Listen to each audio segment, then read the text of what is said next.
They say hunting and fishing can be dated back more than 2 million years. Throughout the years, the historic angler and hunter has steadily evolved into the avid hunter and angler that we know and love today. Welcome to the Outdoor Defiance podcast. As you listen, you will hear comical stories, companies talking about their products, researchers talking about their research, and overall ways to help you become a better outdoorsman. Welcome to today's episode. What up, everyone? Episode 11 here. We're excited this week. We got the one and only Tanner Rust. You guys have heard us talk about him multiple times, and he's one of our team members, one of our best friends, and overall, one of the good guys, I guess. So, Tanner, thanks for jumping on here. Absolutely. Thanks for having me. So, real quick before we get started, once again, we have sponsors now. We're still working on getting this voiceover made for them.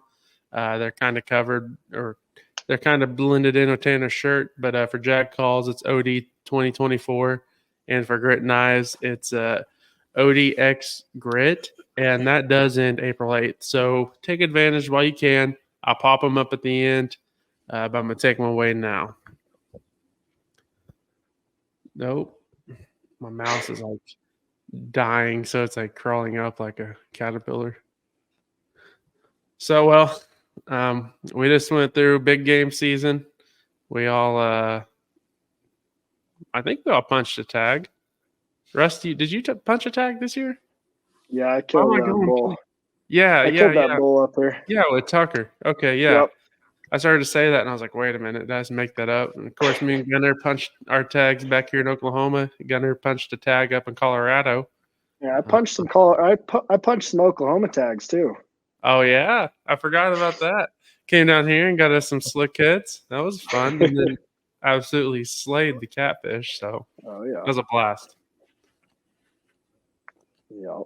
But we're kind of strolling into the next season that we all really look forward to. It's turkey season. So we're going to kind of talk about that this episode, and we're going to kind of go over some antics, tactics. I don't think anything's really secret, but hey, who knows? Maybe it's something that one of our listeners will listen or hear and be like, maybe I should try that. And then Tanner hunts Colorado, but he also drew, is it a special tag, or what would that be considered down there? Yeah, so it's most of our turkey tags are over the counter down here. But then, and you can only kill one tom during the spring with an over the counter tag, but your only opportunity to kill 2 toms in the spring is if we put in for one of the few draw units in Colorado. And typically they're not a very hard draw, but I finally decided to do that. So kind of a bad year for it since I'm busy guiding and everything, and I probably won't get a kill 2 anyways, but I did draw that one. So we're going to go hunt it a little bit. Why would it be considered a draw hunt? Most of it, because like when I was younger growing up, we never really had turkeys around here too much. They were very in certain spots, and are probably in the last, 10, 15 years, it's just blown up. And so most of those units that are draw, if you go look at them, like it really doesn't make sense because there's so many turkeys starting to be there though. But they're still just draw units, and don't quote me, but I personally think it's partially due to just because they still do have smaller populations than most of our over-the-counter units. So just kind of limiting the hunting while they're still getting taken off. I didn't know if they had trophy units for turkeys or something I didn't know about. It feels like it. Some of these units seriously take like 5 or 6 preference points to draw them. Oh, wow. That's for resident, right? Yeah, that's as a resident, yep. Yeah, the one I drew, it only takes 1 year, but. What would non-residents be in like a 5-year? It'd be like 7 or 8, or? Yeah, probably at least for some of those harder units. Yeah. Wow. Yeah, it's wild. Well, I can tell you one thing. I'm not too good down here at harvesting a bird. I can get them called in. I can help Gunner get them in. I can help anyone except for myself. But when I traveled to Colorado, which we can kind of go into that here in a little bit, that was an exceptional trip. I mean, just how everything played out, which I understand the first day it was success, but like I kind of wish it didn't happen the first day, so I could have kind of worked for them, because they're a different type of bird to hunt than Oklahoma. You definitely fell into a good spot with me there that day. That was luck of the draw. But we'll get in that here in a little bit. I kind of want to touch some subjects. So if anyone's listening and they're new, Dylan, if you're listening, this is for you, buddy. But I want to kind of get in, kind of what we look for, maybe what we use, our style of hunting. It'd be kind of interesting to compare Oklahoma versus Colorado. And we're all going to be the same in some stuff, but I think there's times and places that we have to use a different type of setup and etc., stuff like that. We're kind of going to circle here. And so Gunner, say we have a place, there's turkeys out there. How do you target that place and go in and target that bird? So I like to keep tabs on my birds a lot. I like to know patterns, because, it changes from the winter to the spring, obviously, because they get into those breeding habits. But I like to kind of keep tabs on them throughout the year, winter into spring. And then I try not to really pressure them until the time comes, because, they get pressured like crazy when the time gets here, and they feel pressure all the time. So kind of usually the night before the hunt, one of my favorite things to do is roost a bird and go after them that morning, and to kind of set up on their fly down. That's one thing. So I really look for roosting habitat, like big trees with nice branches on it they can fly up into, stuff like that. Obviously always looking for strutting stuff, big wide open stuff that they can see the ladies in and ladies can see them. Food, stuff like that. It's very similar to hunting a lot of different things. It's just you look for different things. I mean, it's a bird, so you're looking for different types of stuff there. But like I said, one of my favorite things to do is, we've done it 100 times, Taylor. We go out there and we find them the night before and we roost them, put them to bed, and we come back that morning and set up in their lap and see if they fly into ours. So yeah. Real quick, if anyone's listening and paying attention, we did not coordinate our hats. That's a big deal. I just noticed. We did not coordinate that. So if anyone's like, "Wow, they're all cute, dressed in the same," no, we didn't do that. That was this accidental thing. But no. So I'll go ahead real quick. Kind of something I look forward to if I can find the birds. I kind of have two different strategies, I guess. Here lately, my places haven't been as good as what they were in the years past, so I kind of have to hunt them different. I go throughout the week, different times during the day, try to call and see if anything's passing through. I really don't have a place they roost. They might roost here and there, but it's not like an every night deal like some other places you'll see. So those places I'll go through, like I said, different times of the day. I'll get there early morning, late night. I'll see if I can hear any roosting around. They don't really follow schedule, so they're really hard to hunt. That's why I'm on a 5-year dry spell here in Oklahoma. And if I hear them, it depends what they're doing. I kind of take my time. I've actually shot myself in the foot multiple times, not with a gun. That kind of sounded bad. But I'll get out my truck and call them at the road. Used to, I wouldn't even really get out of the truck. I just kind of turn it off, roll my windows down and call. But there's been times that I've done that, and they literally have blown up right there, and then they're walking out in the middle of the road looking at me, and then they take off. Never see them again. So kind of now, from lessons learned, I kind of get out, call them a little bit, see if I can hear anything. If not, I move on. Some of those places I'll go back 2 or 3 times a day. Sometimes I don't. I get mad and don't go back for a week. But most of the time I try to go, like I said, I just hit it random times. Now, if I find a bird like Gunner and I said, of course, we always roost it the night before. If we can. If not, and we kind of know the area they're in, then you can go in and use an owl hoot and kind of find them. But and something else a lot of people don't understand is how close you should or shouldn't get to them. It kind of depends where you hunt. Like Gunner has a really nice setup. He has about 5 to 10 yards of trees right along the fence line where they roost, so we can kind of creep through the trees.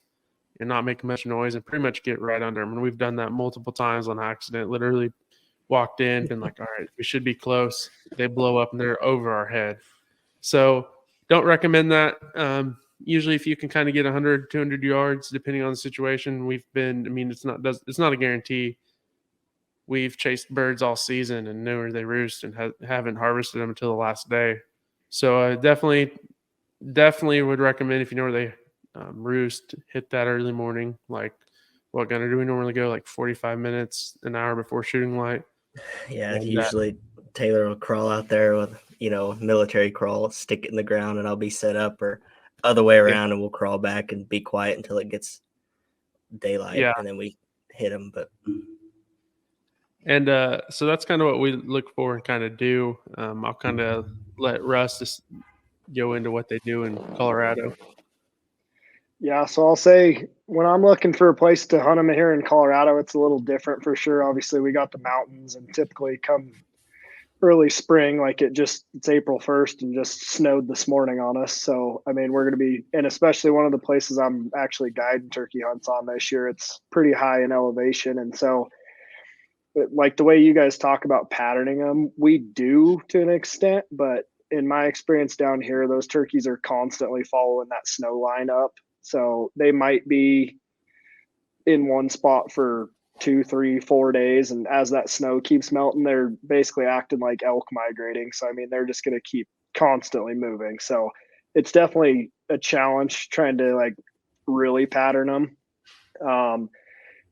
And another thing I feel like that's different here, and I mean, it depends on what properties you're hunting, but for me, I've always hunted public mainly. And now that I'm doing some more guiding, I get a hunt private, obviously. But with the public, most of what we're dealing with, it's not your big fields, your wide open stuff. Like if we do have wide open stuff, it's typically covered in sagebrush that's is taller than a turkey, which it's great, but it makes it tough to be able to spot them or them to see decoys or anything. So honestly, like a big thing out here is trying to find those spots where they do want to root or strut. And that's going to be like your old roads or little creek bottoms through the pinions. And I mean, it's definitely tough, but it's when you do get them in there, as you know, Taylor, they're close. Yeah. And I mean, your hunt here in Colorado, it's a perfect example of what I was saying, where when we did first see him, you could hardly see his head. And then we had to get him to come out on that little old road. So that's definitely one thing that's different. Also around here, unless you do have some of them creek bottoms that have big trees for him to roost in, it is so hard to pick out a tree that they're roosted in. Cause I mean, I've seen them roost in little pinion trees that are, 10, 12 feet tall. Like it doesn't seem like it'd be a roost tree, but if they have nothing better, they got to roost somewhere. Yeah. So, I mean, it's a lot of the similarities you guys have, but definitely quite a few differences. So, I mean, I'm always looking if I can find, and midday, a lot of times when we do good on birds midday, they'll be kind of just more up in like the thick pinions and stuff. And so honestly, I grew up watching turkey hunting on TV, and then I go do what I'm doing, and it doesn't look like what you're used to seeing turkey hunts looking like. Yeah, absolutely. Yeah. That was definitely a change of scenery when I was down there. What I was used to, and seeing that, I was like, man, hey, it works. So so a lot of people throw around, should you fan, and I don't even know what they really call it. You guys might be able to bring up the word I'm looking for, but like the reaping. Yeah. Some people reap, some people use decoys, some people say don't use decoys. What's your guys' 2 cents on that? You want to go first? Yeah, you got it. Yeah, I'll go ahead. For me, it's again kind of goes back to what I was saying, where it depends on where I'm at. Because definitely, like if I'm in the sagebrush, like I was talking about, those decoys aren't really helping you until they're already within shooting range. So at that point, it's kind of just pointless for me to carry them. Right. When I am lucky enough to hunt somewhere on some private where we do have fields and stuff, it's still situational, but I'll use them sometimes on there. So I guess that's the best way to say it for me. Down here, it's definitely certain situations they're worth it. Right. I always have decoys on my back, just in case I want to throw them out. A lot of times, if I have time, I will. Now, different to what Rust hunts. We're hunting, ag fields and then pastures and stuff. And like, we can really creep out places, stick it in the ground, and turkey way off can see that head and come a chugging. So that's a little bit different for us. So, as far as like, I don't always throw a decoy down. I used to never hunt over decoys when I was younger. Me and my dad would just call and run and gun. I still run and gun with decoys on my back. I'll have anywhere from 2 to 3 decoys on my back. And sometimes I'll throw a hen out, 2 hens, maybe a jake, it just situational, whatever I've learned from that year for certain birds. Because a lot of times for like me and you, Taylor, we hunt the same birds, that year. A lot of times we're on the same bird. Yeah. Couple of birds. So we learn throughout the year kind of that just did not work. We got to do something different. Oh, he's an aggressive bird. Let's do this. Oh, he hated that decoy. Let's not do this. So like Russ was saying, it's very a case by case basis, I guess, is a good way to put it. Yeah. And I feel like sometimes, like the decoys, I see where people don't use them. I kind of understand it. And like last year, we got in some instances where the decoys kind of hurt us more than help. And like Gunnar said, we're targeting 2 or 3 different toms on with a mile section that we can figure out where they are. If we keep throwing out the same thing, they learn fast. I mean, we've seen birds come down, literally see what we had, the same thing we had out the day before, and they turn and go the other way. So we're constantly changing. I mean, between Gunnar and I, we have like 6 or 7 different decoys, and they all have different poses. No wind will absolutely kill us when it comes to the decoy game down here, especially if we can only get like 200 yards out. It's like those toms come down and just sit there and like, why is she not moving? Yep, I'm leaving. And we've had that happen multiple times last year and the year before. So yeah, definitely our decoys are, if we're going to use them, we definitely got to change up stuff. We got to try all sorts of different setups. I mean, there was one that we did that was almost successful until a coyote came out. We had 3 hens to our right, and then every time the birds came down, the jakes would get 100 yards behind them and let the main bird kind of push them. So we tried that, and we had them coming in, and then we had the old Wile E. Coyote come in and screw that situation up for us. But kind of for anyone that if you're wondering what should I do, kind of throw different stuff. If you're a waterfowl hunter, you know what I'm saying. You don't run the same decoy spread every time. You always try to mimic and move stuff around.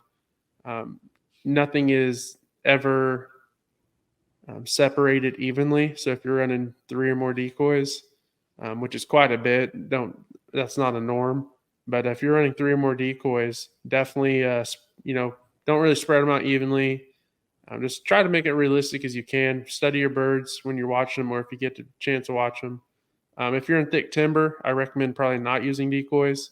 I've seen time and time again where the birds walk up on the people because they're looking for the person or looking for where that hen went versus, oh, she's down there. Why won't she come to me? So you kind of got to play the hard to get game with them if they're in the timber. But yeah, definitely situations you have to kind of play what you're granted. Another thing, kind of hot topic, is calling. What calls to use, when to use them. Early mornings, we do an owl hoot sometimes. A lot of people say when a bird comes down from an owl hoot, they'll go the opposite direction. I have seen that multiple times. I didn't realize that that's what was happening until I heard that. But then there's numerous times that never affected anything. As it comes in to what calls to use, I'm a huge mouth call guy. I love mouth calls.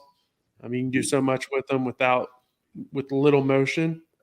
Some people can't run them. If you can't make them sound right, don't run them. That's the simplest thing in any calling you do. If you can't make it sound right, don't use them. On a calm day, if I'm calling for someone or I have a bird close, I'll use a pot call. Here's a good thing that I learned growing up. If a bird responds to a call, use that call because there's a reason why he responded to that one. Don't change it up.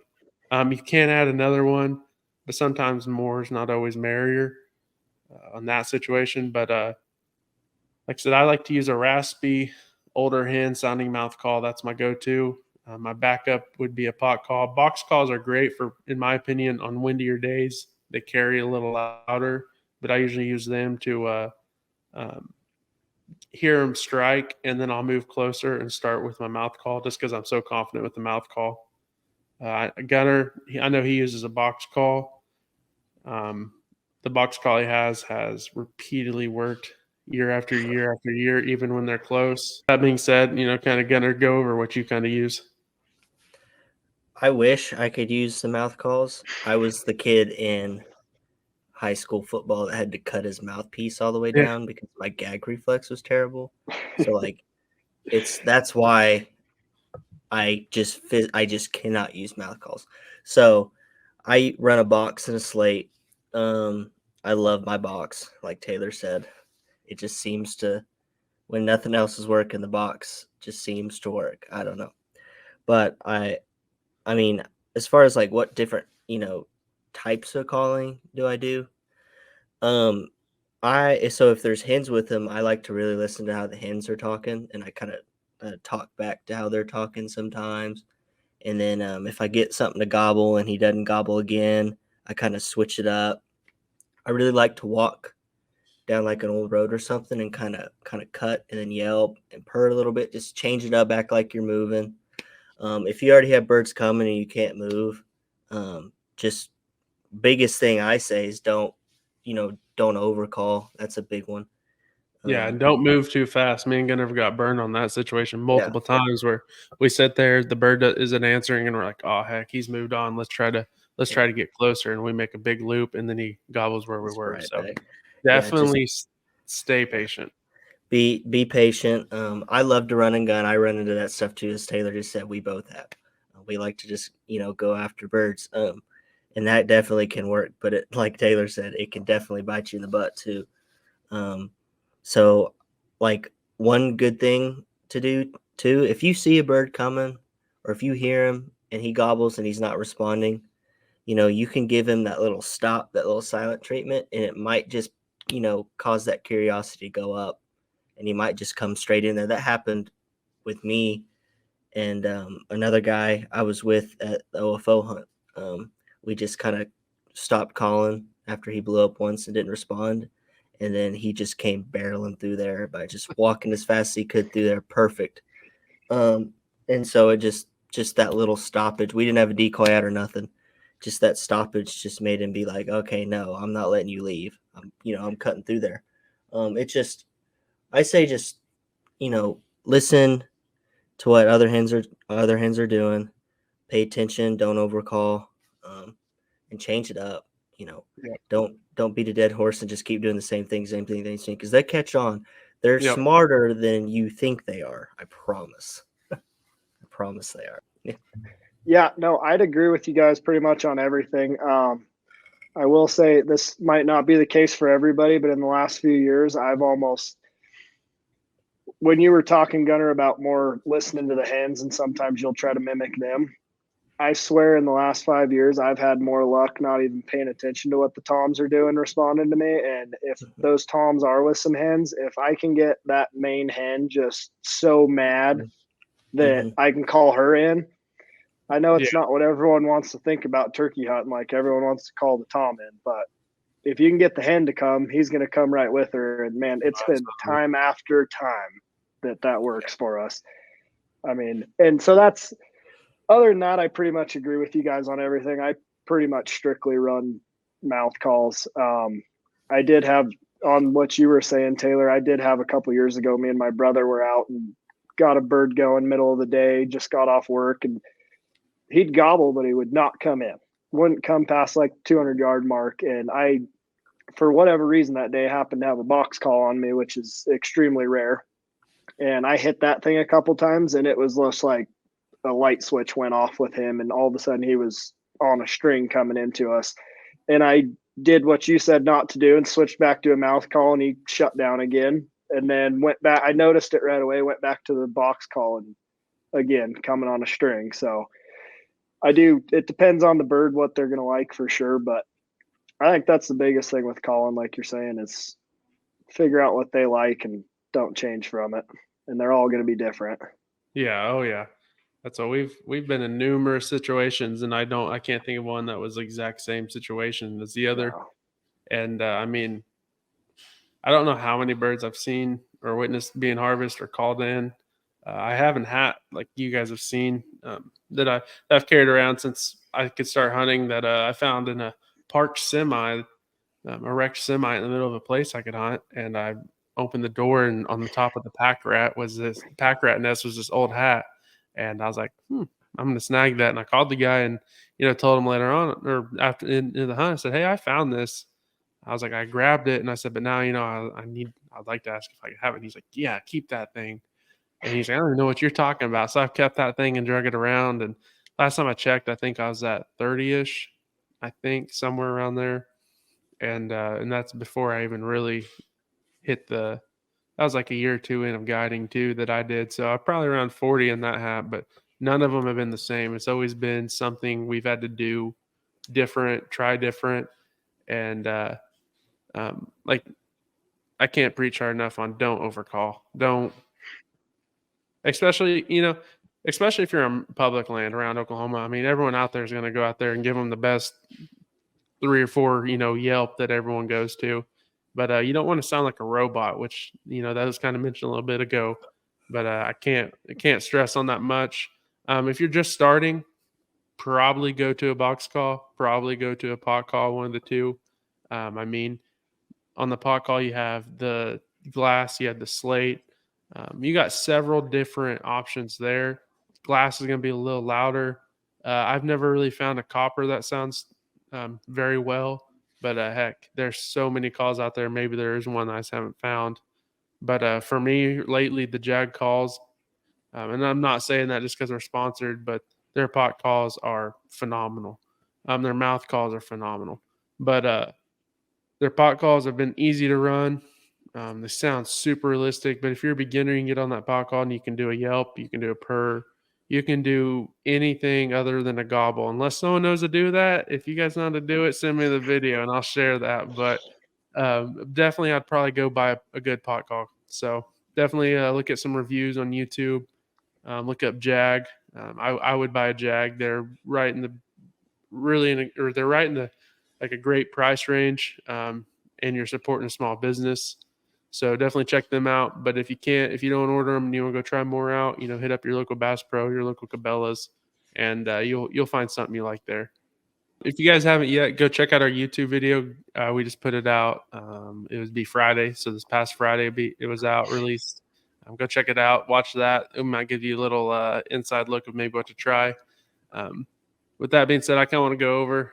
We have some really funny stories as a team of different hunts that we've been on, and I think it'd be kind of funny to talk about them. But Gunner's known for the Womack buck and the luck there. But I've had the privilege to hunt with him since 2019, and it's been the most ridiculous, luckiest, funniest, aggravating thing you've ever seen as a hunter hunting next to him. I mean, our very first year we go out, we called a bird across the creek, and he flew right in. Gunner pulled back and smacked him with his bow and arrow. So when I saw that, I was like, okay, I know how it's going to be hunting around him. And then the following year we go out. Was that when we got our three man, or was it the following year? Was it the same year? Maybe. No, it wasn't. We didn't kill 4 off that place. It had to have been the following year. Yeah. So the following year we go out there. We get 3 birds down in the opening morning, and then that next year, one of the craziest things I've ever seen. The birds come down and it's so dark. It happened 2 years in a row to us. That first year we got the 3. They came down before dark or in our decoys. Like we can't even show you the footage of it because it's so dark. Well, then that next year we're sitting there and we had these birds roosted and they come down. 2 toms come down. They turn around and leave. Well, the jakes are running around and they cut a big horseshoe around these toms. And there's like, if I remember right, there's like 4 or 5. There's a video of this too. Jakes and 2 Tom. No, there's just that 1 Tom. And there was 1. Like there was 2, but there was a smaller Tom and there was the bigger one I shot. And So these dang jakes circled. I mean, they went like 150. Like from us, it's like 150, 200 yards this bird, but they took like a horseshoe around running and went on the backside of that Tom and just like it was basically they're like just like we're like charge and we're like running at him, and he's like, oh heck no, I'm outnumbered. They ran him all the way down to 20 yards and kind of shoots. It was the craziest thing. I was sitting there after and I was like, how does this work like this? I just see him coming, and Taylor's like, so he gets on him, and then before I shoot him, like, you ready? Yeah, boom. Just Yeah. like it just happened. Yeah. We didn't fool him. That was the morning we lost. Like we lost that morning. Like he was Yeah. gone. Oh yeah. And the Jakes did us a solid. They were like, because I'd messed with these Jakes before. So they were like, oh yeah, we get rid of this guy. It's like they did it on purpose to get rid of Big Baddie so they could take over. It was I don't know. hilarious. I've never seen anything like that happen in my life. It was the funniest thing to watch, like this army of Jakes just chase in, and he was just like, "Yeah, I got to get out here before they beat me up." They bring him 20 yards. You about shot the other bird, but Yeah. he was like 6-7 inches. You said, "Can I?" You were like, "I'm gonna shoot," and you were like, "Oh, he's too small." Yeah, he was not ready yet. That's He what about sucks. the other bird about got killed. Yeah, that's what sucks about Oklahoma is we got to watch what we shoot down here because our numbers are declining fast. This year we might have had a good hatch rate. I don't know, haven't seen it yet because we didn't have a wet summer, not a lot of flooding, and a lot of these birds in our areas are hugging creeks. So if those or some of our major creeks, so if those creeks get out, they're definitely for sure ruining the nest. And then I think another issue we're having has to be predators since a lot of people aren't trapping anymore. But yeah, it's been unreal hunting next to him, seeing some of this stuff. I'm just like, well, at least I'm here with the camera because no one would believe me. We had some bad luck one time with me, but it was a funny story. Do you remember that when that raccoon about attacked me? Yeah, that was because I had the gun, dude. That wasn't because you had a gun. I just lay down because there was nowhere really to hide. It was either lay up Yeah, against the fence or so I just laid on my stomach, and I couldn't see the birds. I just laid on my stomach flat. I think you said they were kind of coming, weren't they? Yeah, And I was then like, I kind of look up, and this raccoon's like 5 feet from my face, and I'm just like, me and this raccoon sees me about the same time I see it, and it goes, and it like stands up on its back 2 feet, and I'm like, I'm just gonna take this so he can kill this bird. Like I'm just gonna take this raccoon, and so the turkey saw the raccoon stand up and go on its back feet. They were like, "No, I'm not doing that." And Taylor's like, "What are you doing?" I said, I was not me. I just about got attacked by a raccoon." Like they yeah. ran from the raccoon, not me. I held my ground. Like Yeah, I was sitting there just watching the birds work in. I hear this god awful noise over my left shoulder. And then the birds run and run. I'm like, dude, what is going on? And when I turn around, I see that raccoon hitting the height or run as fast as he can down the creek. And I'm like, what in the world? And Harry's like, he tried to beat me up. he did. He about did. If I would have, if I wouldn't have looked at him, he's gonna take me out. It's because I saw him.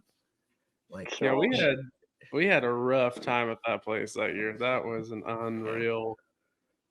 That was never meant to be.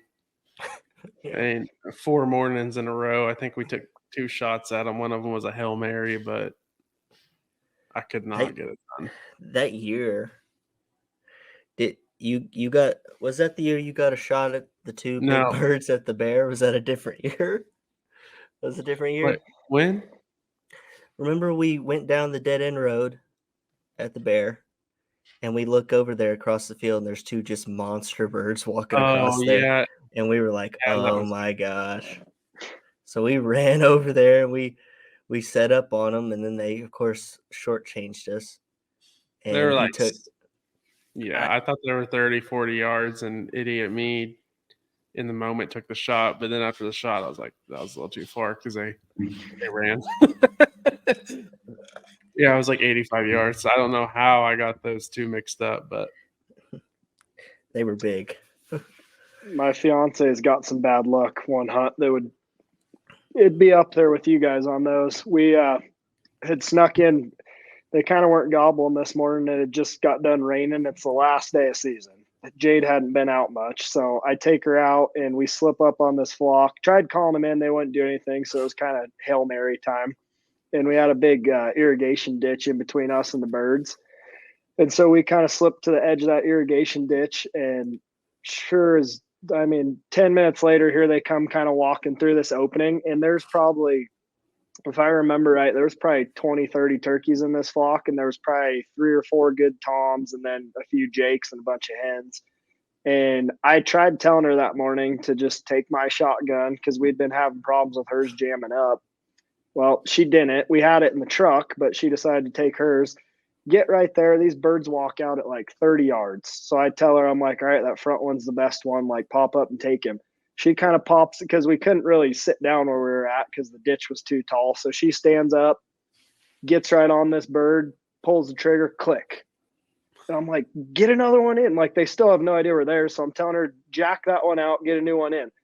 Jacks the second shell in, pulls it, click.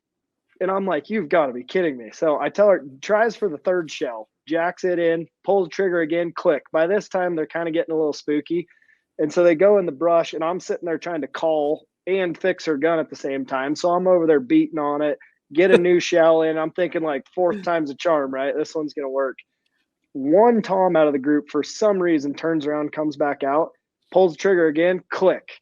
And by this time, I'm like kind of losing my cool, upset about it. So I was like, screw it. Like, we're walking back to the truck. So we made this loop around them, got back to the truck. And as we're getting over there, I had put another shell in her gun just in case. But as we're getting over there, it kind of climbed up this big hill and the irrigation ditch stayed down below us. And it was kind of like a cliff coming up to us.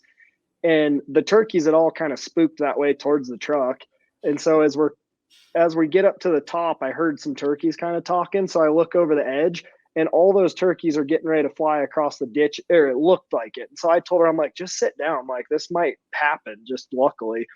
And this is where her luck turns around. I watched the first jake fly across the ditch and then 3 hens follow her. And I look at her and I'm like, just sit down and don't move. Like, if this happens, it's going to be the luckiest thing ever. Next thing I know, we're sitting there just kind of in the trees. And I'm not kidding you, it couldn't have been 5 feet in front of us. I start seeing a red head coming through the brush. And like I said, it's the last day, and we don't have your guys' problem. If anything, we have more turkeys than we've ever had. So she just wanted to punch a tag. And so that first red head comes through, and I'm not kidding you, 5 feet away, pulls the trigger on it. Of course, the gun goes off this time, and this is like a 3/4 of an inch long jake. I'm just sitting there like, 4 shots at a freaking tom and your gun won't go off, and then of course it goes off on the little jake. But yeah, it was a whirlwind. Yeah, that's great. What's your guys' like one of your most favorite memories harvesting a turkey? Like, if you had to pick one, I'll go ahead and tell you mine real quick.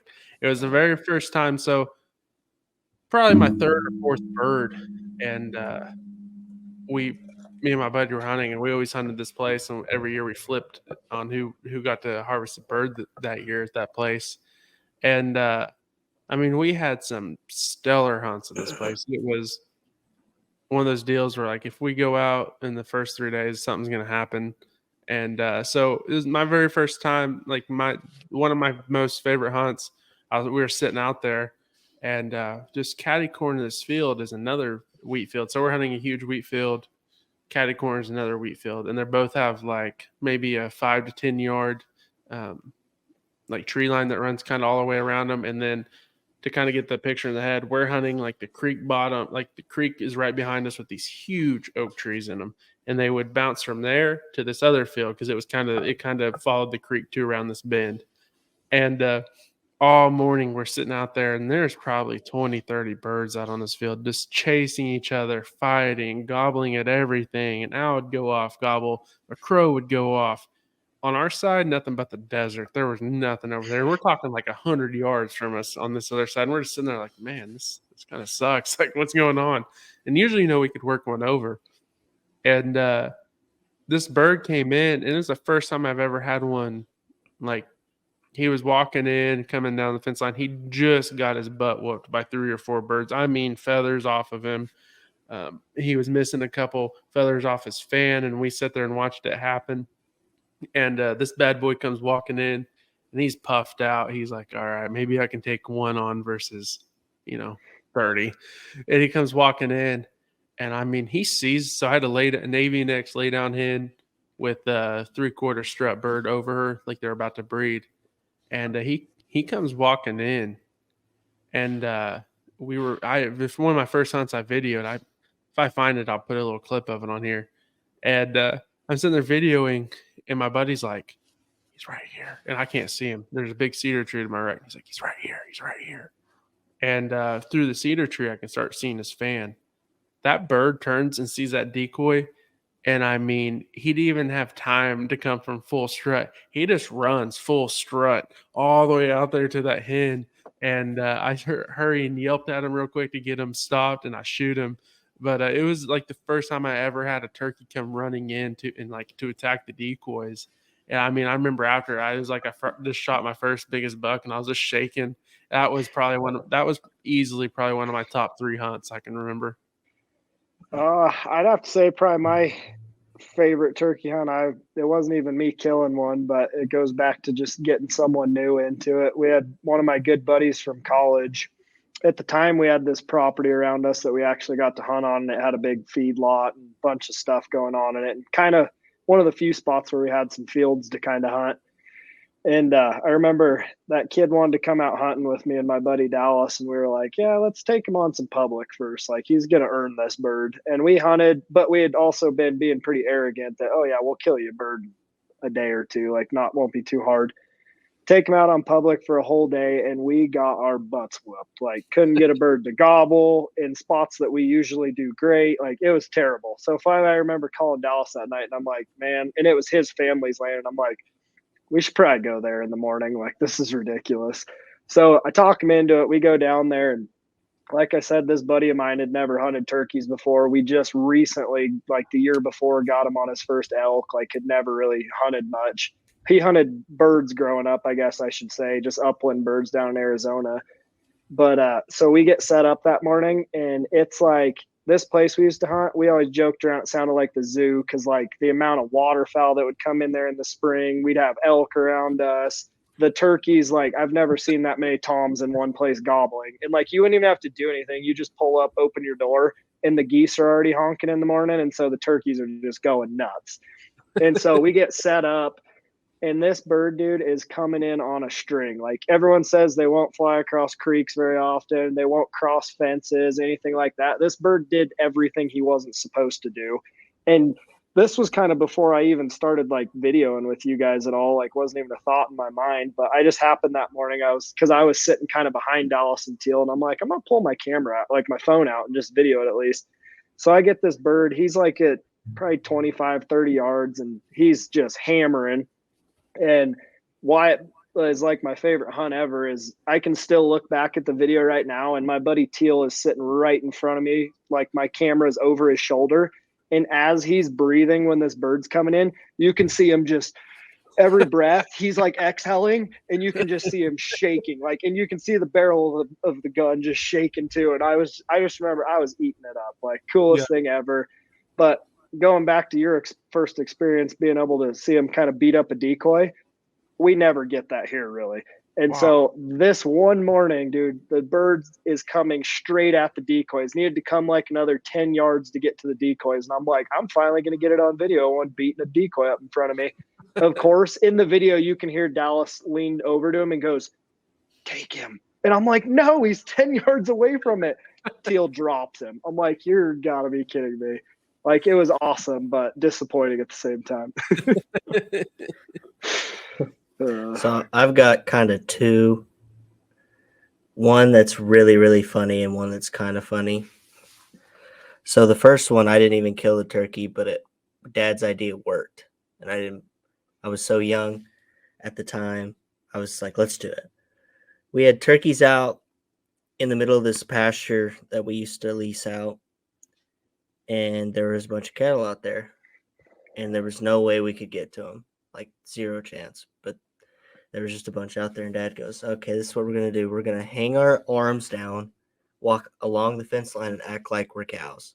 because we're going to walk behind these cows and it's going to work. And he was chatting with me.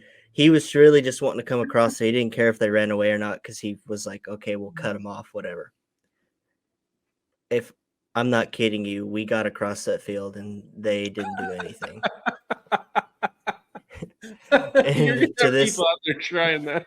to this day, my dad's like, remember when we acted like cows? It worked, didn't it? It's like, yes, it worked. And we didn't end up killing a bird because we didn't end up killing this bird. But by gosh, we got almost there. Like we got pretty dang close. And so that was one. That was one of my favorite memories. I still think about it today.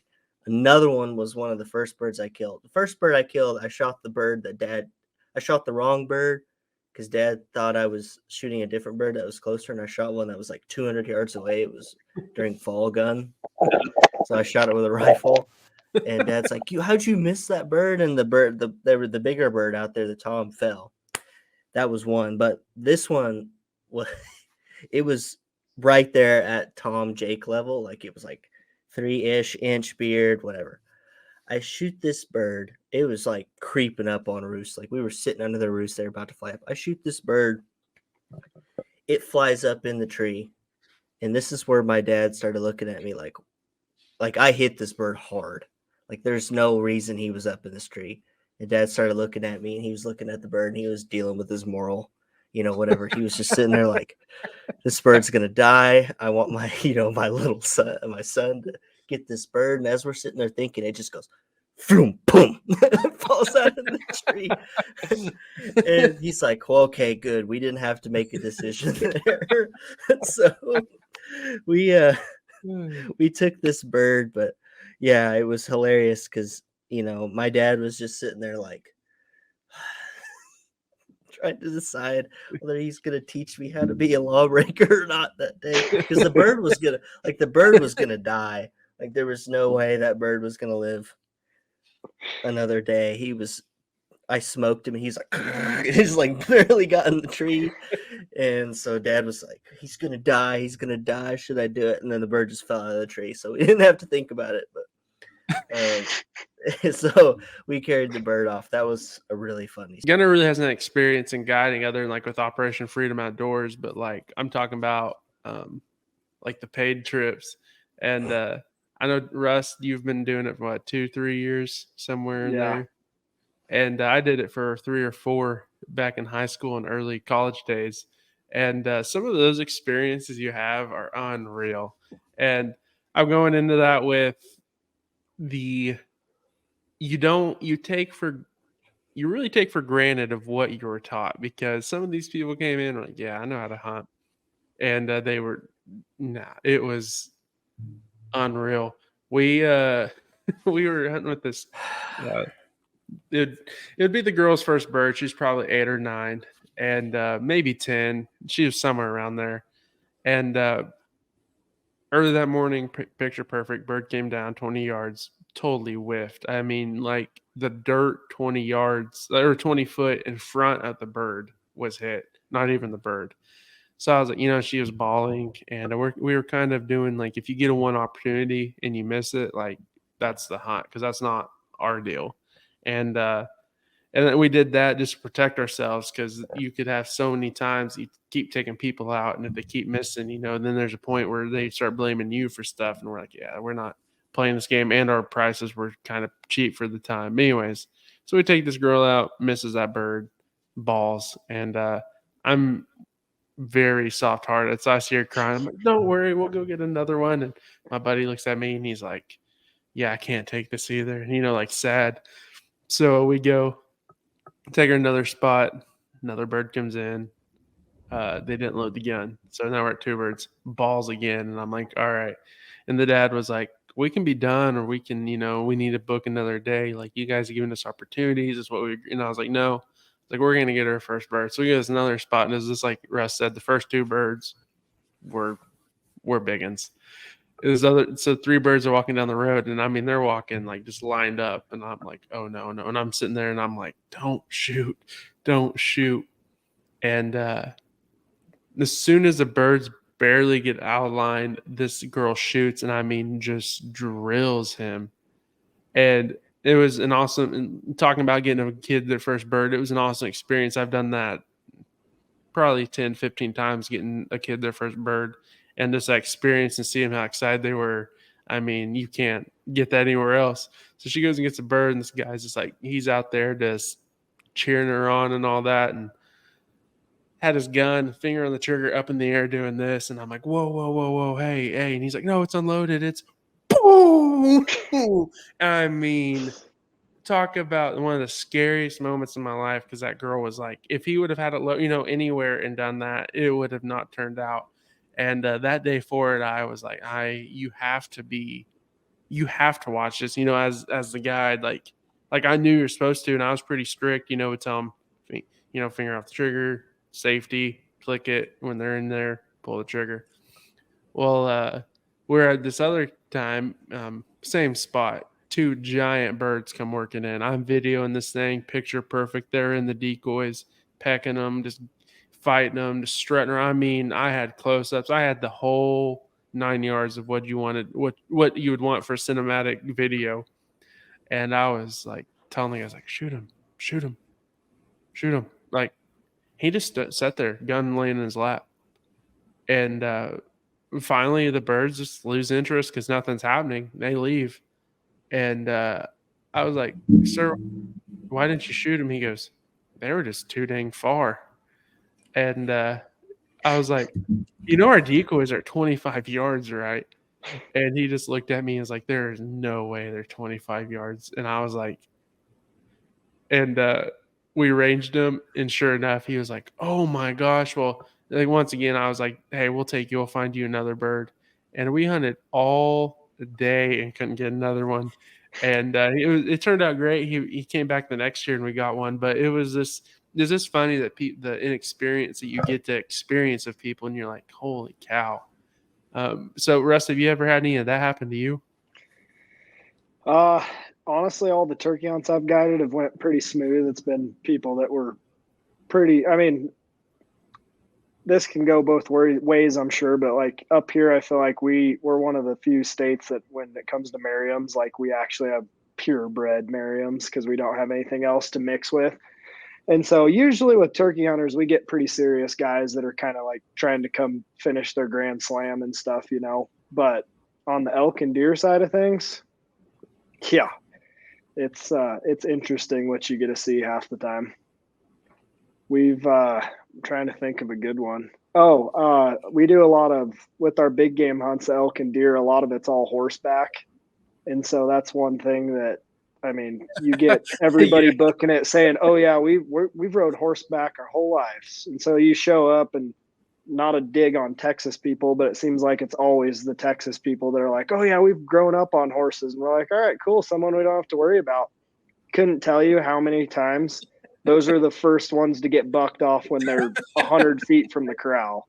Like, it's just, the horses, that's definitely an interesting one. And then, I mean, just being our terrain out here with the mountains and everything, like, it seems like, and they might be serious hunters elsewhere, like used to, and not taking a dig on whitetail hunting, but like they're just used to that type of hunting, and obviously hunting in the mountains. Gunner, you've had experience with it, and you a little bit, Taylor, with turkey hunting, but it's a whole different breed out here. And so you have people telling you they're in shape and, they'll walk all day long. It's usually not the case. Yeah, you had a guy quit one time, like in the first day, did you? Like, he was like, I'm not going back out. So I had one, he was turkey hunting with me, a fall turkey hunt, and then he ended up adding on an elk hunt during archery because it was all during the same time, last minute. And we went out elk hunting first, and after the first hike, he pretty much looked at me and told me he was never going back there again. And so we went turkey hunting the next day with his brother and his dad, and had a great turkey hunt, filled all 3 of their tags in one day. And I thought I was done for the week because he said he was done elk hunting. And next thing I know, I got a call that next morning, mid-morning, and he wanted to go back at it. So he kind of rebounded and ended up good. Yeah. But you never know what to expect. Especially like with us, they're coming in and usually staying at the lodge with us. So, I mean, it's not like you're just picking them up in the morning and hunting. Like, you get to know them well when you're there 24 Yeah. hours a day with them for 6-7 days. Man, I do miss hunting. I do miss the guiding turkey part. That was some of the Yeah. funnest times I had when it came to hunting. Just a lot of those people hadn't harvested a bird, and we had enough good spots. But man, just the excitement. I know Gunner. He had a story. It was kind of like that. A guy not waking up with one of our hunts, and he ends up going in there and with a different guy and harvesting a bird on that spot. And then we get back to camp, and that other guy's plumb mad. He was asleep. Yeah, go ahead. The whole week he was giving me crap too. Oh yeah, Like the whole weekend. He's like, could you gobble on your box call? I said, kinda. I was like, I'm not gonna do it right now. I'm just gonna, I'm not. And he's like, and then he came into the bar and he was like, this guy, my guide can't even gobble on the box call. I said, what are you talking about? And then, so like, yeah. And then he didn't wake up and he was mad that we didn't wake him up. And I was like, brother, we had like 4 people. You were locked in your truck. We had like 4 people banging on your car door. Yeah. And you didn't wake up. And I had they told the guides, like, hey, if you guys all fill, if all the people you're guiding fill their tags or whatever, and you need to fill a tag, feel free to hunt if there's some time of the hunt left or whatever. That's who I went out with as another guide. Me and this other guide went out, and we ended up killing oh my gosh. Well, he's a veteran too. Yeah, Kelly's a veteran too. He just happened to be guiding at the time. Kelly is a serious turkey hunter. Dude's killed a lot of different birds on public pieces, like really, really good turkey hunter. And we both went out there, and he killed a double bearded. They were both 9-inch beards. Yeah, he was just stud of a bird. And I'm like, back of my head, and that was the one we got on film. Mm-hmm. And back of my head, I'm like, gosh, this guy's gonna be mad. So we ended up going out to like the same spot. And it was fun. Taylor wasn't with us. I wish he was, because he would have told us to turn around, because we just killed 2 birds at that spot you're sitting at. We go walking down there, and we walk by a tuft of feathers. And I'm like, this is where Taylor killed his birds. And I mentioned it to him, and they were like, no, I don't think so. And I was like, there's literally death right there. Like, I know he was close to here. I know he just killed 2 birds like an hour ago. I think this was him, but we ended up going back there and not finding birds. But I haven't done the money guide part of it. I've gotten to take a few people out. That was like, I have to tell this story real quick before we move on. I took Aaron out for his first bird. You're gonna be upset about this, because it's another testament to how lucky I am. No, we roll out there. We roll out there late. We roll out there a little late, and he's like, oh, I've got some family land that might have birds on it. It's just a pasture with like a couple draws in it. And I roll out there. I'm like, this is going to be tough.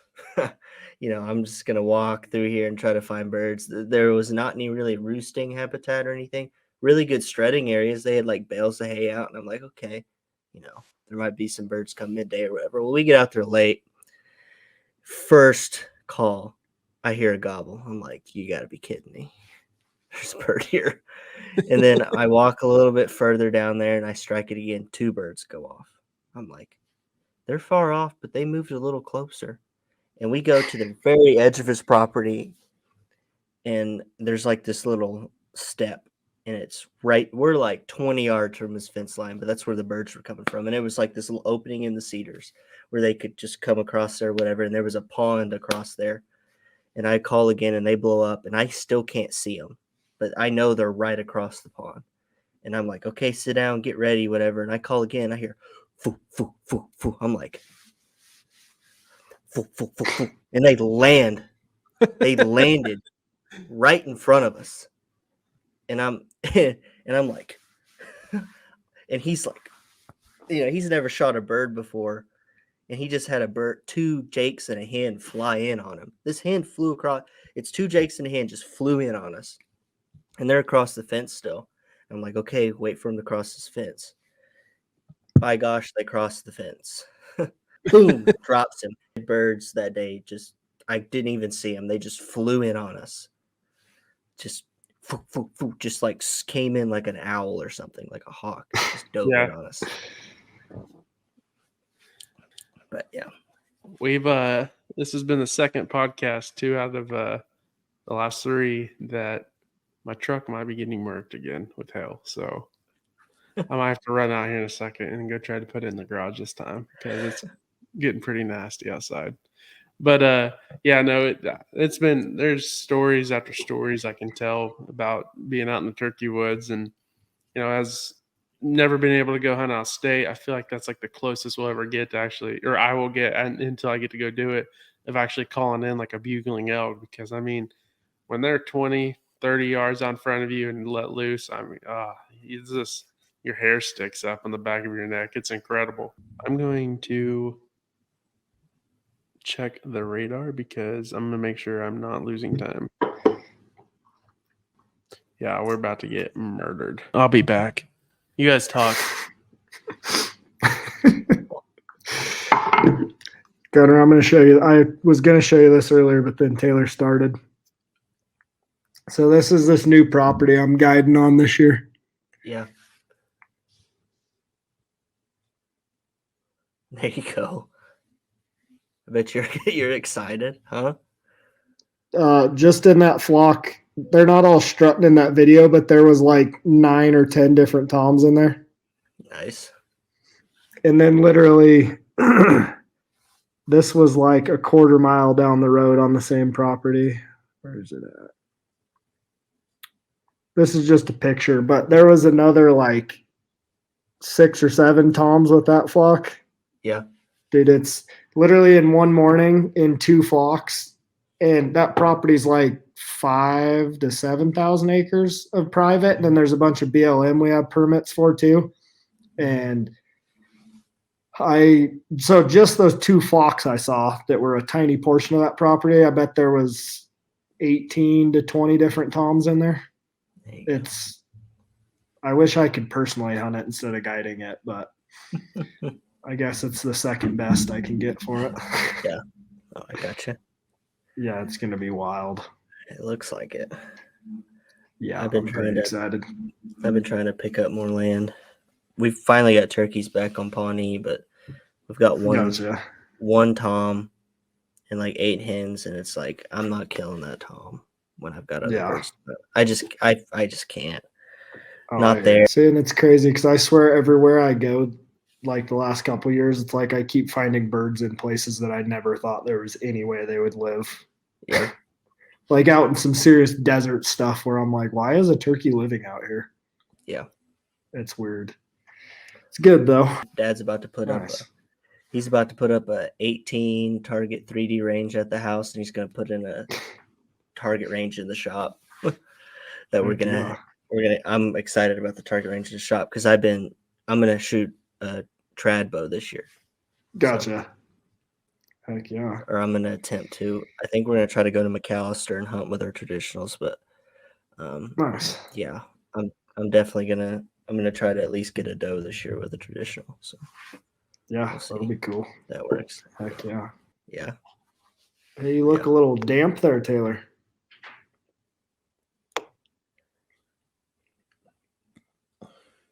Yeah, just a little. We got her. I wish you guys could have seen how tight margins we have, because it's pretty bad. It's pretty close. Well, sorry guys. Kind of 2 episodes ago with Adam, my truck got hit with some hail, and I just looked, and we're supposed to get hammered around 10:30, and it's 10:15. And what did I hear? Heard some hail, so I had to go take care of that. But no, turkey hunting is, if you guys haven't experienced or have never experienced it, it's definitely a rush you need to get out and try. If you are, you know what I'm talking about. And good luck to everyone this year.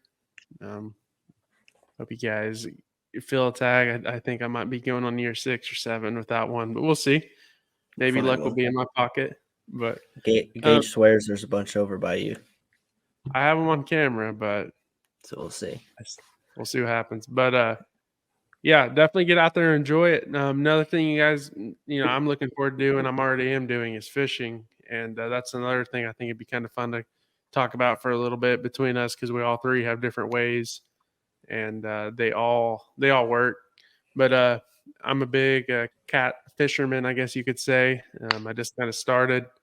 I've always kind of enjoyed it. Cat fishing. My grandpa took me out when I was a kid, and just the enjoyment of sitting there and waiting, and then all of a sudden, well, boom, and your pole goes down. I mean, it doesn't get much more exciting than that.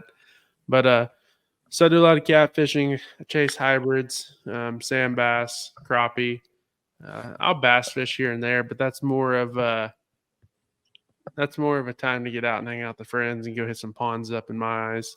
But so anyways, and Gunner kind of does the same thing, and Russ does a lot of fly fishing. So,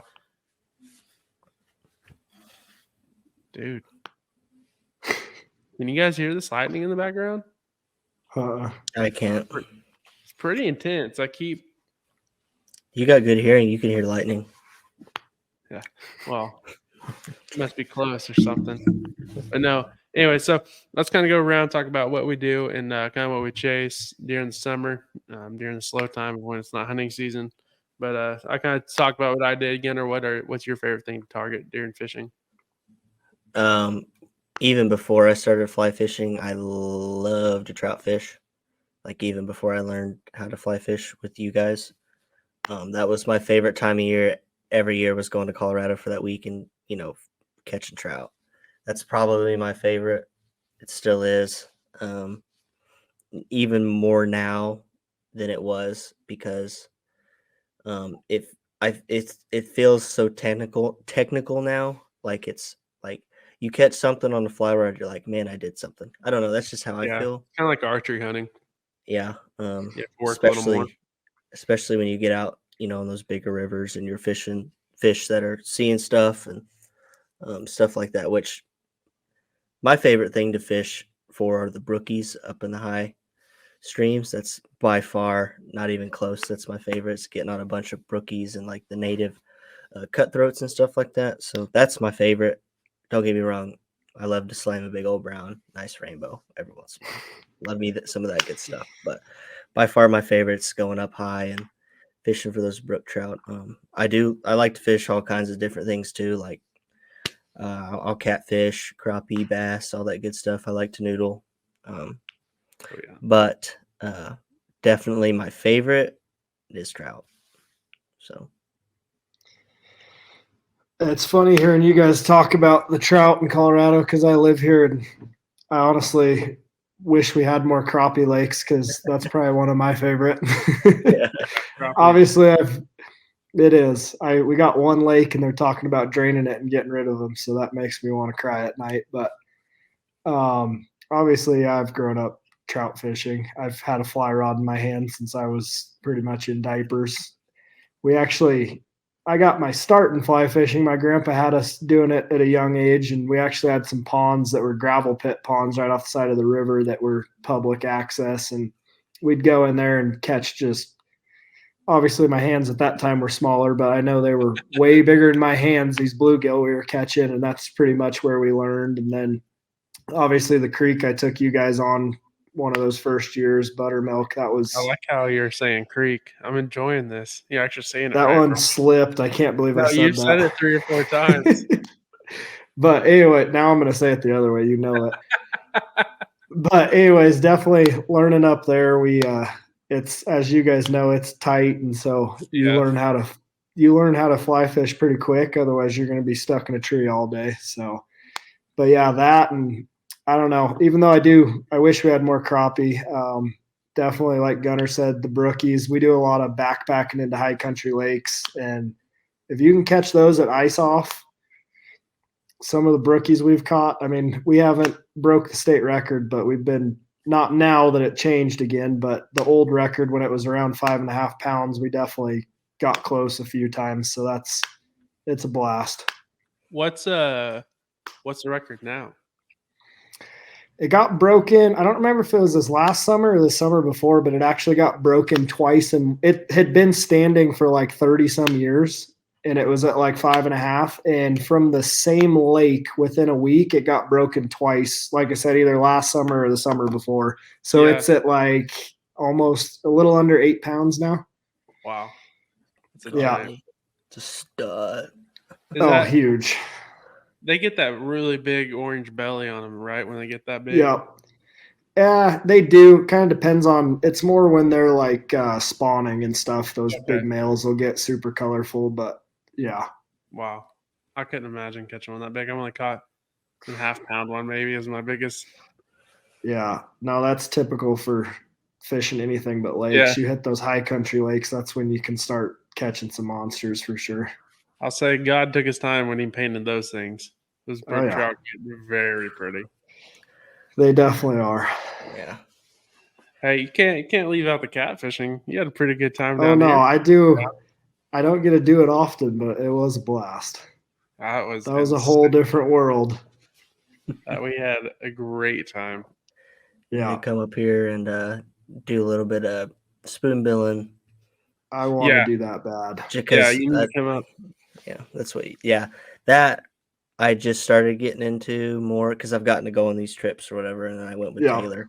First time I went was with Taylor and Dom. Yeah. Is that his name? Yes.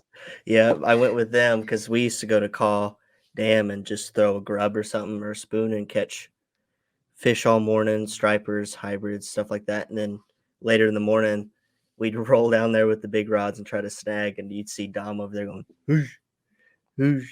Yeah. Cutting across there. But it's fun, dude. It's so fun, especially when, me and Taylor started getting on the boat with OFO and seeing them, catch them off that live scope in the lakes and stuff.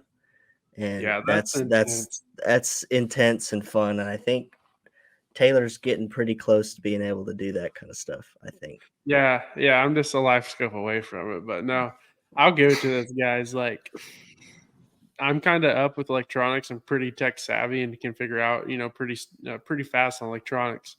And this last trip we went on, we caught the numbers and the guide was just kind of sitting in his boat and he said, Taylor, jump up there and run it. And I was like, really? Like, when I heard those words, like, I was like, oh yeah, it's going down. I'm catching one. Now I ran it for about an hour and a half and yet to hook a spoonbill because I had I can chase them. And the guy will tell you that. He even told me, he's like, you know how to chase them. But he said, it's just learning when they throw down, where the line is, is what bothers me. Cause I'd be like, all right, get ready. We're getting them.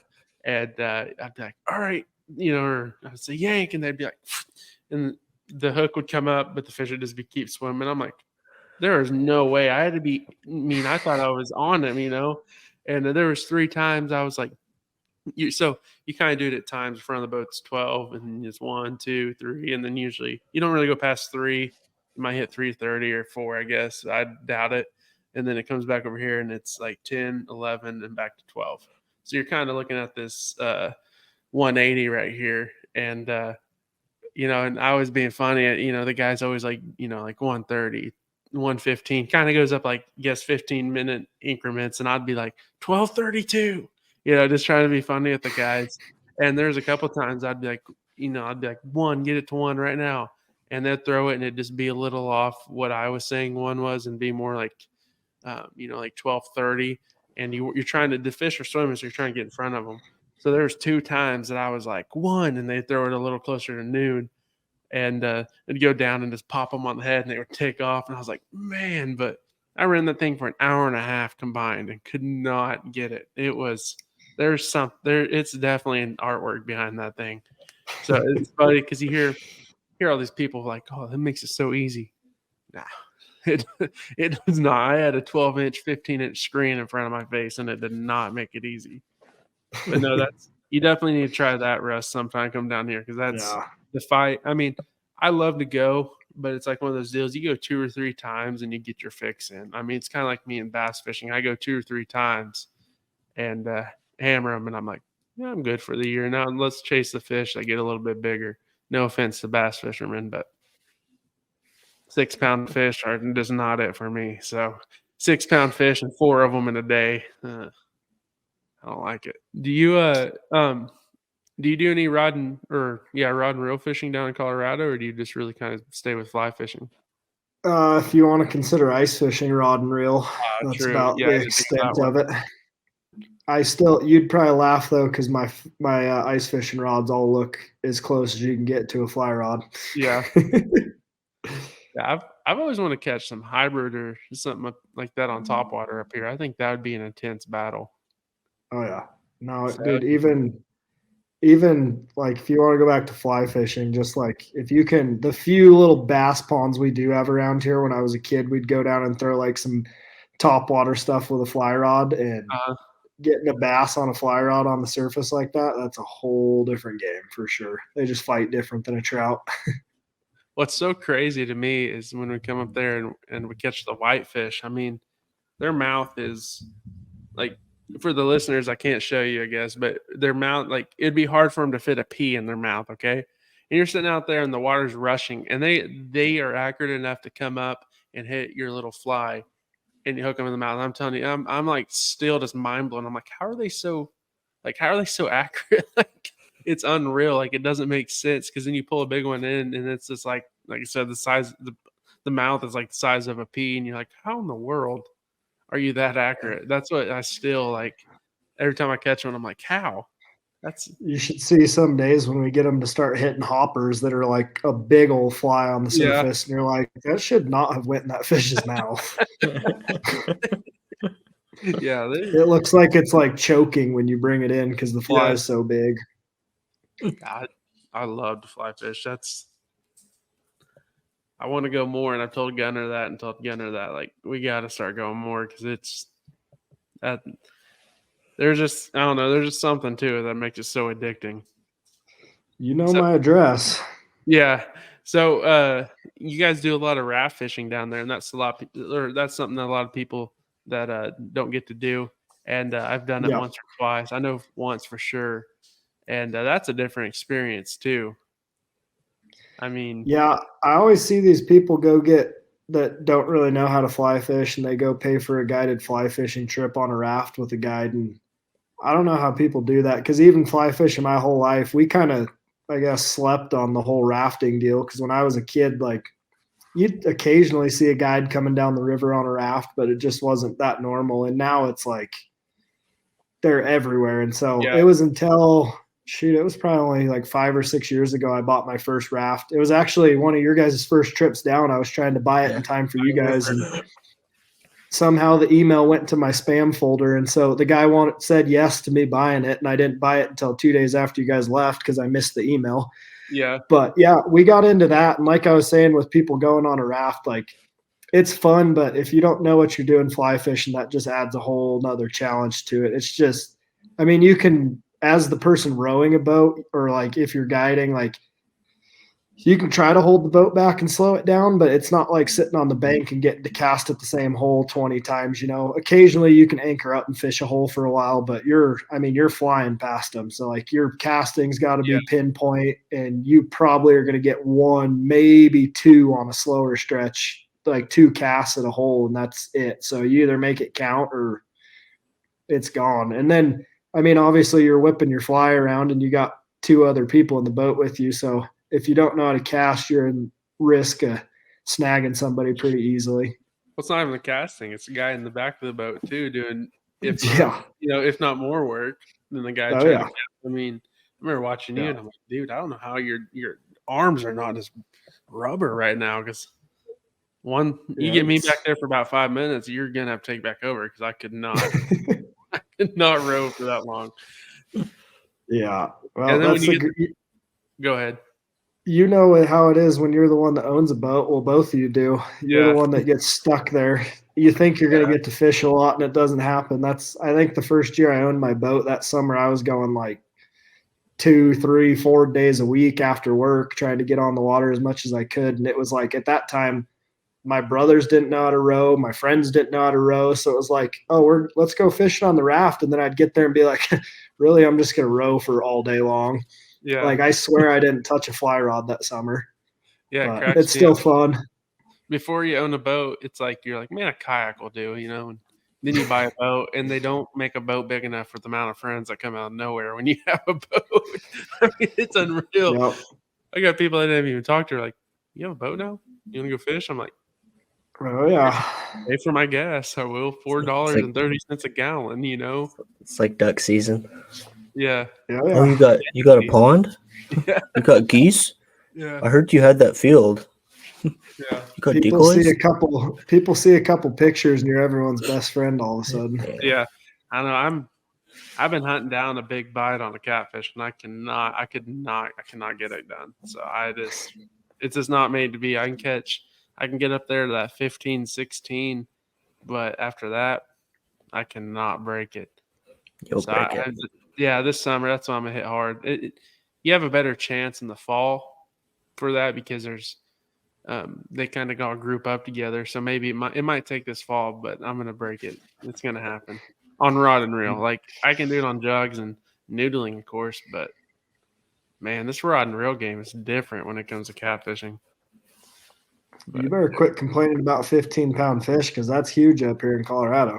Yeah, that's what I'm saying. I can't chase 4 or 5 bites all day and feel content. Like I got to go out and catch as many 10+ pounders because I would not be a good bass fisherman.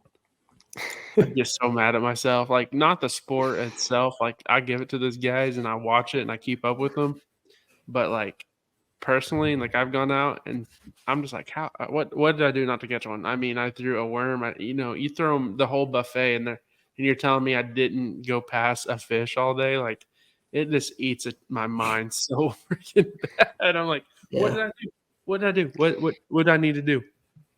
And then I hit the jackpots, and you go out there one week and just absolutely slam them. And you go in with your 5, you win it. You go back 7 days later and don't catch one, and you're like, what? I'm doing the same thing. And then you go in there and the guys that catch them week after week are like, yeah, we did this, did that, and you're like, I did the same thing as you. It's so aggravating. That's like I went to the Bassmaster Classic here in Tulsa this weekend, and no, last weekend. Sorry, my weekends are off, and the guys were talking about the methods they used, and I'm like, all y'all have the same method, and some of you guys slayed them, some of you didn't. Like I'm like, I couldn't be that guy that's like, yeah, I gave it my all today and only caught one because I don't have that mentality. I cannot. I mean, they can't deal with it either. But man, I would eat myself alive thinking about that. If I went to bed and I'm like, there's over $100,000 in cash on the line and I can't even catch a fish. The rivers down here are the same. Some days we'll float a stretch and watch the guides, and they're absolutely hammering it. And I know we're throwing all the same stuff and won't hardly catch a fish. But then there's days where I'm just a nobody out there fishing, and I watch the guide boats come by, and all the clients are ticked off because me and my brother are anchored up, just hammering them, and they're not catching anything. So it happens. I don't know. It's this different game. No, another thing you would talk about that will blow your mind is the price tag on those bass boats. I'm like, oh yeah, makes my raft look like a drop in the water. Oh, you can go buy a $80,000 catfish setup and have top of line boat. You can't go. I mean, you can have a really nice bass boat, but to have a top line, you're ticking over 100,000. And I'm like, to catch 4 to 5 fish a day, no. And not even keep them to eat them. Oh, I know. That's what I just like. Golly, like I don't know how they do it. Props to everyone that does that which I know you're probably like, I don't know how you go out there and catch catfish or how you do this, but man, props to y'all, especially if you're good at it. Hats off. Yeah, but when those catfish are in a frying pan, it makes you change your mind. Yeah, I don't care. They can talk trash on that. They can talk trash on crappie, but that's where my heart is. 100 crappie a day, you might keep 12 of them because they're big enough. And I don't, I never think of anything about it. But I go out there and bass fish and catch a half pounder, and I'm like, it's like you just feel bad for me. Like, how how is there so limited of these? Like, you got to go back in there in hopes to make it because and I don't think they're as good either. Like, when we'll go clean a pond out if like it's overstocked, with pounders or something like that, and eat them, and I'm just like, that's not it. Not it. I don't know. I just like to eat what I catch, but yeah, it's a different game. Every fish you target's definitely a different game. Yeah, absolutely. Do you guys have any trips planned this year? We've talked about it a couple times, Gunner, but Russ, do you have any trips coming up planned? Not necessarily for me to be hunting, but I'm busy all most of April guiding turkey hunts down here, and then I'm actually hopping on a plane May 9th, and I'll be up in Alaska helping on some grizzly hunts up there, guiding those. So we'll pretty much be gone that whole month. So that's going to be fun. Are those archery or are those like gun? It's going to be rifle. How what's the setup there? You guys going through the hills trying to find them, like the mountains up there, or are you guys doing river? It'll be a little bit of both. From what I'm kind of new to this whole, I've been up to Alaska, but I have never helped my uncle guide up there. So I'm kind of new, especially to the bear hunting aspect. But I know from what he said, basically we'll be going up a river. And if there's a little salmon run where we'll be at, that's actually a spring salmon run. So if the salmon are in, the bears will be focusing more on the river. But if not, obviously it's springtime. They're coming out of hibernation. So supposedly pretty easy to find them coming out of their dens and stuff still with the snow. So I don't know. It'll be a learning curve for me too. I'm just basically the pack mule. Now your uncle's had some very close encounters, hasn't he? Yeah, no, he's with grizzly and with black bears. He's had some interesting stories up there for sure. Can you imagine a grizzly's walking like 10 yards from you? No, when I was in Kodiak with him a couple years ago, deer hunting out there, and my cousin actually had a brown bear tag, but we had one. It was a young boar, and I think the closest it got was actually, that bear I'm talking about got to about 80 yards, and that was close enough for me. But then actually the first morning we were hunting, we got a chance. My little cousin got a chance to harvest his first Sitka blacktail. And we shot over some brush, some alders. And right after that gunshot went off, we heard something in the brush in between us and the deer. And the deer was only 100 yards away. And all of a sudden, and I mean, these alders, they're 7-8 foot tall. And all of a sudden you just see this big old melon head just stick up over the alders. And my uncle looks at me, he's like, load that gun, like be ready. And come to find out it was a sow and 2 cubs that were in between us. And yeah, I think black bears in Colorado are big. That thing, it looked like about 4 black bears. It was, and that thing, it was maybe 30, 40 yards from us, and we had to go through there to get to the deer. So that was a big wake up call to what I was in for the next 9 days. But you left your finger on the trigger walking through that. I'm usually pretty confident going anywhere by myself with a gun in my hand, but I'll tell you what, in Kodiak, I split up from my uncle and my cousin one morning, and I went to walk over a ridge by myself, and I got over the other side, and down in the brush, I could just hear a bear like kind of huffing and like moving around, and wasn't very far from me. And I remember I turned around and I was like, I don't care if there's any deer over here or not. Like, I'm going back. And I went back to my uncle and I told him, I was like, yep, that's the first and the last time I walk away from you two while we're here. I don't think I can do that. I'm not scared of much, but well, if you've been out here in Colorado and seen the oak brush, you think that's thick. Go deal with the alders on Kodiak Island. That's a whole different version of thick. Yeah, it's freaky. So you guys were talking about draw for a little bit while I was taking care of my truck, but what are you guys hoping you draw out for this year? Gunner, go ahead. I really want to draw a pronghorn this year because I've got some points built up. So that's numero uno. Trying to get Colorado, yeah. Trying to get G-Paw. a mule deer tag this year.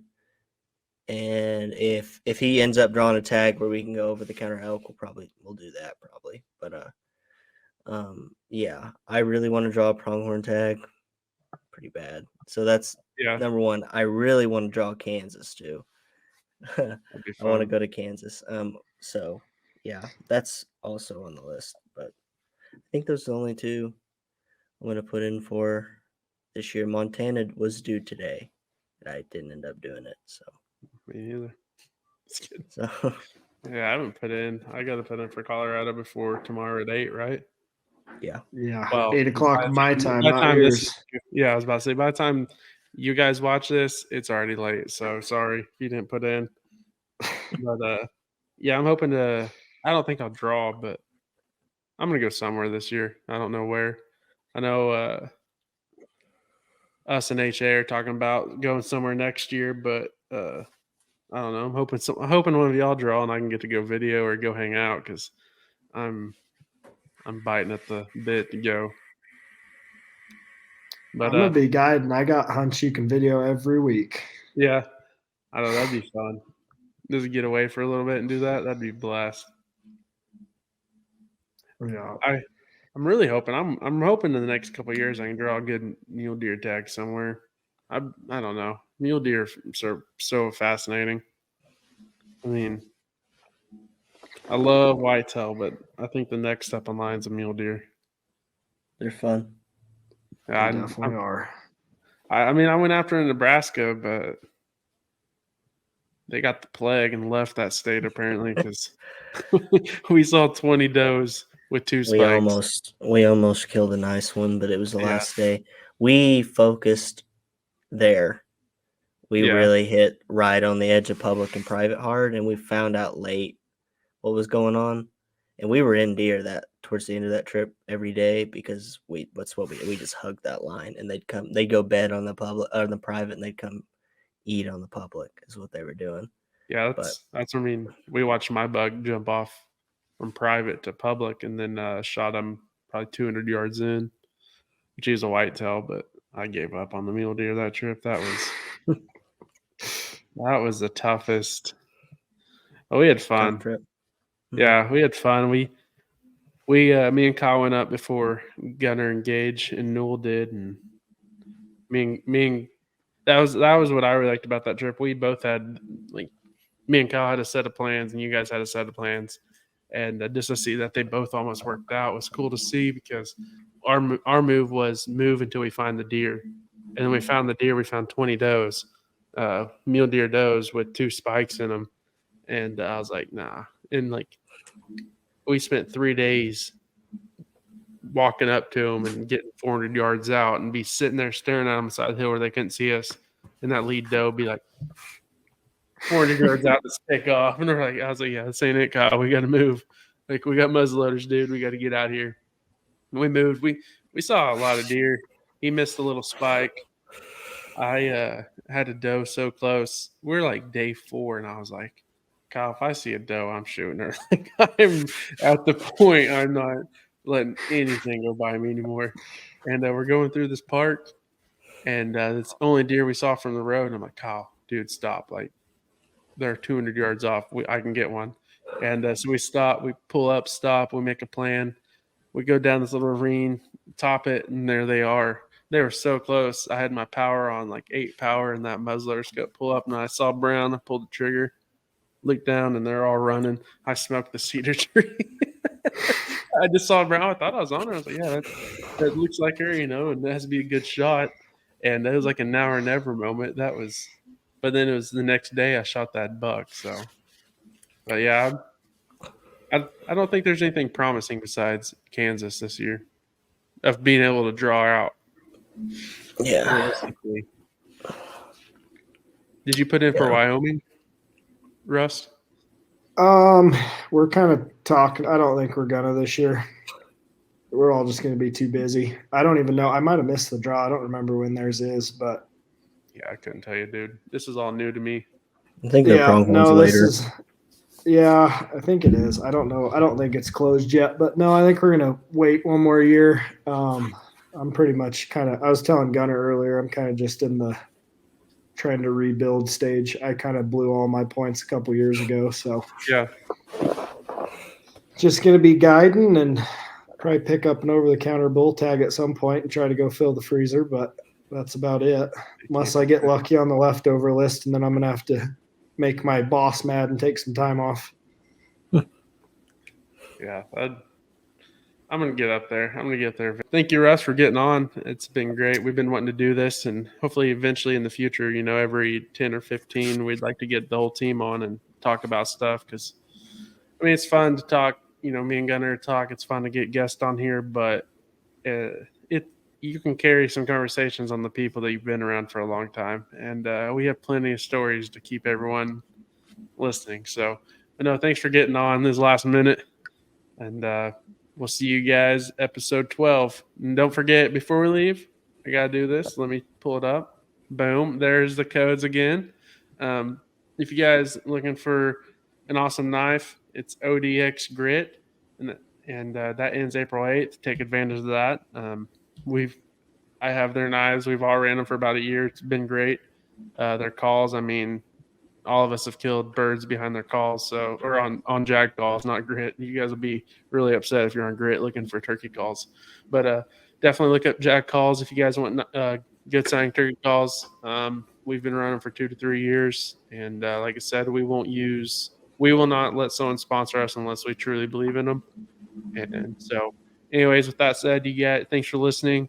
We'll see you guys in episode 12. Go check out the Facebook, go check out the Instagram, and please subscribe to the YouTube.